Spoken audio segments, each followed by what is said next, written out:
vision. And that is why we were always against, as a party, the reopening of jobs without the reopening of school. Because when an adult is unavailable to take care of its child, when the adults that are available are those that are less, that are not the highest morals and values within the society, the disadvantage of our children have always been a outcome. And this is why many persons send the children to country in the summer months, so that they can have supervision from the grandparent. And when we had the COVID-19 response of work from home ending before school was reopened, it created a malady and a problem that I believe is coming home to roost with some of that 20,000 that is still missing. So we ask the public to be more vigilant and also to have greater conversations, because announcements are never sufficient for policy.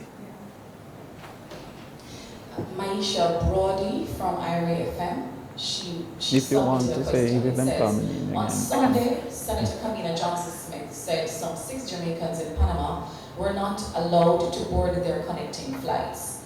We're hearing that these nationals are teachers who were migrating to carry out duties on Monday. Senator Johnson-Smith had said the teachers were to return to Jamaica and a probe was being done. We have not heard any updates. Do you have any comments on the situation? Thank you. It is impossible for me to have extensive comments, as it is really a duty of the Ministry of Foreign Affairs, in spite of the fact that they were teachers. Whatever the citizenship, the industry that citizen was a part of, they are in need of protection. It seems more and more clear to me that the greatest benefit Jamaica would have had from the victory at the CARICOM level would have been a better foreign minister than the one that we currently have.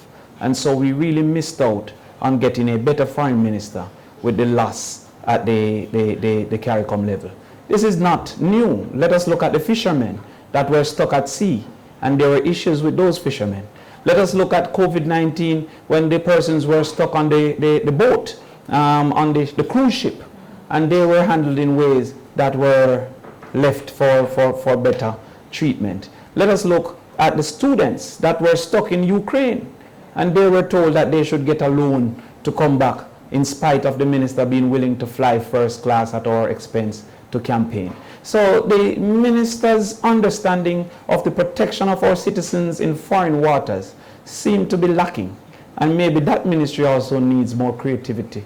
Definitely not more energy, because she had a lot of energy in the campaign, but more creativity. So I will now have... if I may add, though, Senator Crawford, that I think what we need to reiterate, though, with that situation, because we would have seen the teachers, or allegedly their teachers, on social media, highlighting, showing through video footage, the deplorable conditions that they were traveling in.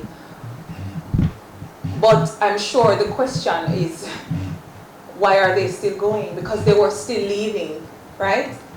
They were still pushing forward to go, move away from here, to exit the space, to go and teach. And that says a lot, that they're willing to go through and sit through those kinds of deplorable conditions. Because we would have seen the footage, so we saw the area in the airport, and they were made to return.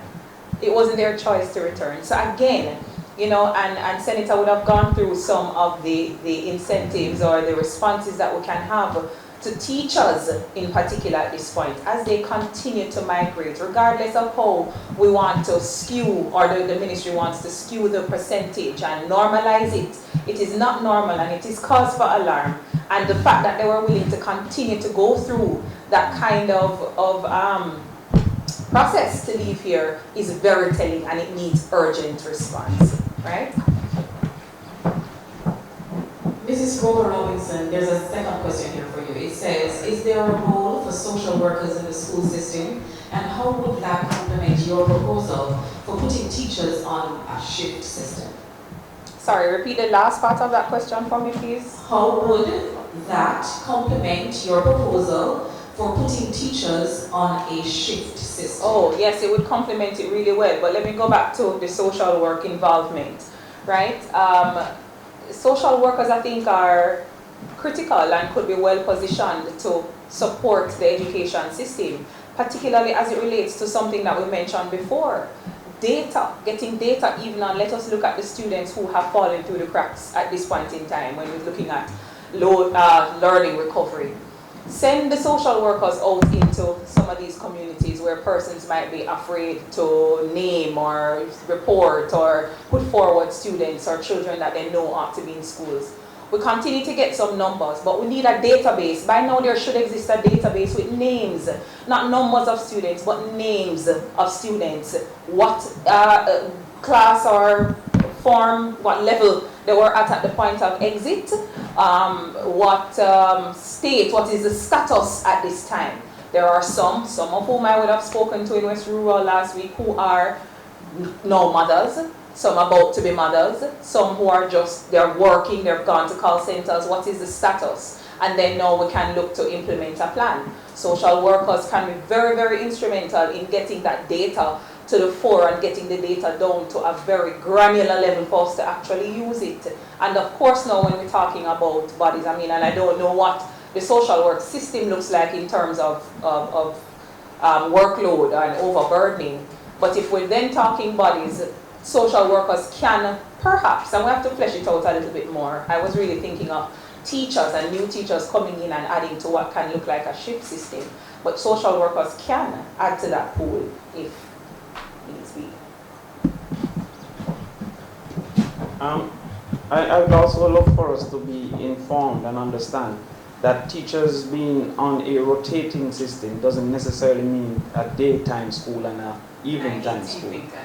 There may be some persons who are willing for 3 months to do teaching, but not for the entire period to do teaching. And if you could share that period of time, then some more persons would have volunteered, take some time off their businesses, etc. And even diaspora persons might be willing to come for a term or a semester. So a rotational allowment may allow for more within the pool, and that is also necessary. We also want to say that the current ratio of guidance counselors to students, which is approximately 1 to 1,000, is insufficient within a society that is pushing social reengineering, but also within a society that have 47% of our children in a single parent household. And so the government must seek to fund greater that reality and that outcome. What I have seen is decisions or are decisions by a government that are for the celebration of the people more so than the improvement of those people.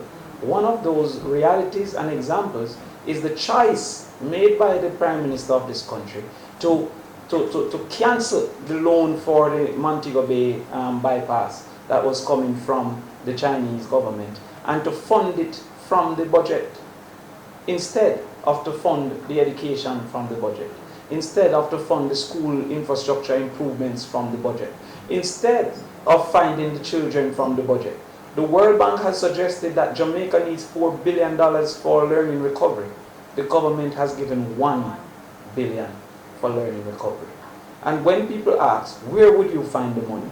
We would have found the money if we took the loan as was agreed, as was discussed, as was to be implemented for the Montego Bay bypass. It would have been implemented if we ignored the new $2,000, which they can't even tell us what was the cost of the new $2,000. It would have been implemented if we delayed the parliament, which is something that is good to do, but not more important than to recover within our education system. And these are decisions made by the government, and decisions celebrated in oftentimes by the people, but that are deleterious and negative to the people's development. And so we are again calling for better treatment of our teachers. We are calling for the expansion of the and implementation of the rental system. We are calling for the availability of furniture and for a better communication as it relates to the sixth form pathway program. We are calling for a truthful conversation on the cost of education and the funding thereof, without the government only stating that fees are not mandatory, when the poorest schools are the one less likely to get volunteer parents paying. It only extends the gap the space between the traditional schools and the non-traditional schools who don't have an alumni to supplement that system. And I'm calling on the media to investigate some of these things, as they are, in no doubt, extremely true. Investigate the shortage of the books. Investigate the limited access to infrastructure, chairs and desks and tables. Some teachers are sitting on those chairs. Again, finally, I reach out to the teachers. We don't buy into the argument that those who migrate are cowards. Jamaica is the only country that celebrates remittance and curse migration. The two don't go together. If you love remittance, remittance comes from those who have migrated. So you can't celebrate the remittance and curse the migration. The desire for better is a natural human tendency that those who get the opportunity will always take. However, Jamaica must make itself more competitive for the retention of our skills, for the retention of our people who wants to stay, but many times perceive it to be negative to their circumstance if they do. Again, I thank you and I return you to Nikisha, the host. Now, ladies and gentlemen of the media, thank you so very much for having joined us for this press conference. What you would realize is that we've presented solutions upon solutions upon solutions, proposals upon proposals upon proposals. We invite you to digest it, but we also invite the Prime Minister and the Minister of Education to listen to these proposals and to take some on board. It is his habit to take the proposals that we put on the table. So